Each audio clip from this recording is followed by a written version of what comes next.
Hey guys, good morning to you. Sam here. September 21st, mid morning.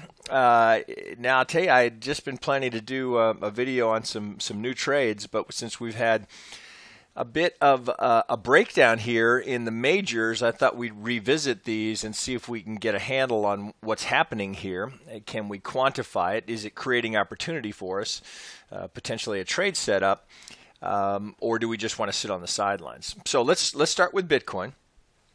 Now, you may recall from our video yesterday when we looked at this, we had we were unable to quantify this as a defined ABC because of the fact that we had not taken out this A wave low. And that created the possibility that, in fact, what we have here is a 1, a 2. This is our big 3. We've corrected into an ABC for a 4.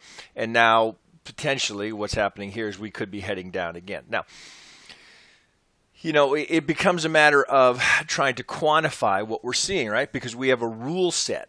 We have a rule set, and I reiterate, this is the advantage of Elliott theory, is that we can quantify and attempt to organize what otherwise might appear as just random movement and chaos.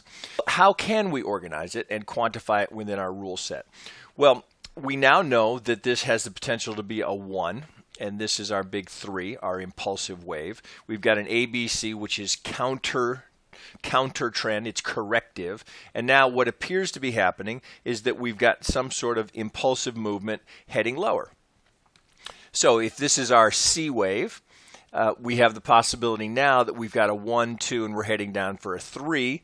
Where's the most likely target for our 3? Right? I'm going to just through repetition, I'm going to get this in your head. We're likely target is 162 to 175, which happens to coincide with this last swing low. So perhaps this is a logical target for us to hit. We found some support here last time. Does it hold? No way to know. But we can see that we've had a pretty aggressive move here. As this market, it just was not behaving impulsively, and we had a last stand here as we went to the 618, almost even the 786 on this pull, and we just didn't get the reaction. So we're getting the rollover now. So where are we likely to go? Now you can see I've got a pitchfork on that, but I'll take that off just to kind of clean things up. So logical next target would be down here. So do we get a 5-wave sequence? Okay, well, there's no way to know yet. So at this point, all we can do is just wait and see what kind of reaction we get here at the 618. We're through the 100%. So this is 100% of the first wave down. So we're through that. Next likely target is here. Is there any other way that we can count this to maintain our bullish bias? Well, it gets tougher. It gets tougher. So if I pull this off here and say, well, maybe we've got a 1, 2, 1, 2. Well, if that's the case, we've got to look at the possibility here that we have an ABC correcting that move. So then we'd be looking for this kind of response where if this is our A, this is our B, and we're putting in potentially, this is some sort of a impulse, and then we'd be correcting approximately 50% of that. Can that make sense? It's getting harder to see that because we'd have to have 1, 2, 1, 2. So where do we invalidate that? Well, we've got to see what happens here, because if that were a 1 and this is our 2, well, we can't go lower than the wave 1 low or the start of the wave 1. So this becomes a critical point here at 35.26. Key support. So really, unless you're already short, there's no way to take advantage of this move until we see what happens when we get to this level. Got to look for that reaction, and our holdout case would be, it's getting tougher to see this happening, but for the bulls, and again, as I've suggested previously, it's not a bad idea to have the bull case and the bear case split your screen, have one count on one side and the other count on the other. So could we have this would be going much higher. Let me put a different color on that. We'll go to a blue and we'll get a larger degree on that. Let's go up to a minor. Okay, maybe. If that's the case, then we've got to have 1 2 1 2.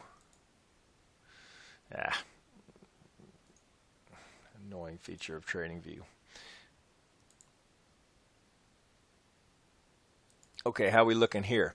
Last case, last stand would be right here at the 786. Can we make that work? Getting tougher to see it. Getting tougher to see it.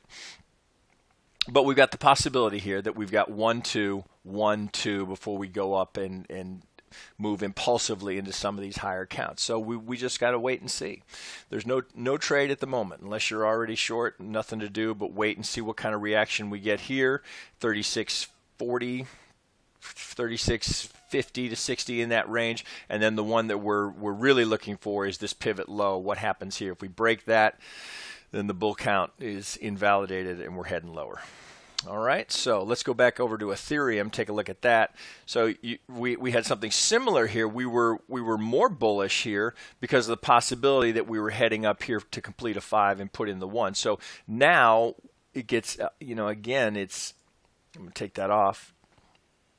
It was all there potentially, all potentially there. Well, now, can we still make this work? Yep, that can work because we might have we have the potential for a leading diagonal, right? Because we've had the overlap in 1. We'd be coming down here. You'd expect a deeper correction in 4. Possible. It's possible. It's possible, and we could have a 1 2 1 2. So right now, there's just not enough clarity to approach putting on a new position. We just need to see what happens here as we come down and test these key fib levels. So it's a sit on your hands kind of a moment here as we come into this, and we wait and see. All right, I'll be back to you with a couple of the trades that I was eyeballing earlier in the day, and we'll revisit some of the things we've looked at over the last couple of days. Okay, I'm going to wrap there on that with that Ethereum and Bitcoin update.